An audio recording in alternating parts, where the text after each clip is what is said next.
ख़बर शामिल कयूं था। हालांकि खुदा ॾिनो लाखो जी रिपोर्ट मुताबिक़ बिरशा वेझो ॻोठ बहादुर जड़ में बाहि जो अफ़सोसनाक वाक़ियो।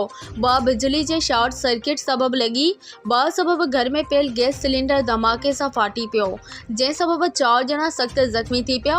ज़ख़्मियुनि खे फौरी तौर ते मुक़ामी अस्पताल रूरल हेल्थ सेंटर बिरशा में हाला तालुका अस्पताल पहुचायो, जिथे 3 ज़ख़्मियुनि जी हालत नाज़ुक हुजण करे उन्हनि खे सिविल अस्पताल हैदराबाद रवानो कयो वियो। ज़ख़्मियुनि में 35 सालनि जो ख़ादिम जड़, 22 सालनि जो शहज़ाद, 6 सालनि जो अला वसायो ऐं 28 सालनि जो गुलशेर शामिल आहिनि।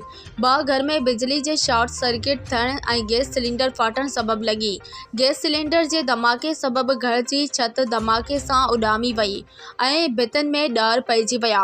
बाहि जी शिदत सबबि बाहि ते फौरी कंट्रोल न थी सघियो, जंहिं सबबि घर जो मुकमल सामान सड़ी रख थी वियो।